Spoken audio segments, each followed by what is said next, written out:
এই পৃথিবীতে বোধহয় সবই সম্ভব। টেস্ট টিউব বেবি থেকে শুরু করে ইনভিট্রো ফার্টিলাইজেশন, বন্ধ্যাত্ব সংক্রান্ত নানা সমস্যার সমাধান করেছে মানুষ।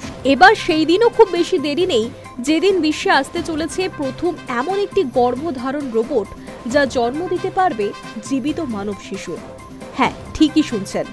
সর্বভারতীয় এক সংবাদ মাধ্যমের প্রতিবেদন অনুযায়ী এই প্রযুক্তি গর্ভধারণ থেকে শুরু করে সন্তান প্রসব পর্যন্ত প্রক্রিয়াটি অনুসরণ করবে। চীনা বিজ্ঞানীরা এই গবেষণার কাজ অনেকটাই সেরে এনেছেন বলে সূত্রের খবর।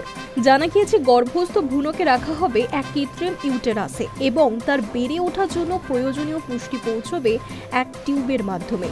তবে এই প্রযুক্তিতে কিভাবে ডিম্বাণু ও শুক্রাণুর নিষেক ঘটবে তা নিয়ে বিজ্ঞানীরা এখনো বিস্তারিত কোনো তথ্য প্রকাশ্যে আনেননি।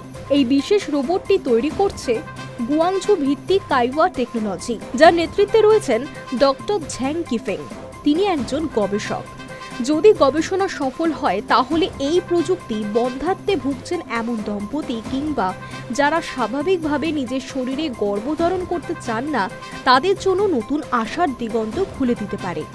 ডক্টর ঝ্যাং দাবি করেছেন প্রযুক্তিটি ইতিমধ্যেই পরিণত পর্যায়ে পৌঁছে গিয়েছে। তিনি বলেছেন এখন এটি রোবটের পেটে প্রতিস্থাপন করতে হবে যাতে বাস্তবে মানুষ এবং রোবটের সম্পর্ক স্থাপন সম্ভব হয়। 2026 সালের মধ্যে প্রথম প্রোটোটাইপ বাজারে আনার পরিকল্পনা রয়েছে, যার সম্ভাব্য খরচ ধরা হয়েছে প্রায় 1 লক্ষ ইউয়ান, অর্থাৎ প্রায় 14 লক্ষ মার্কিন ডলার।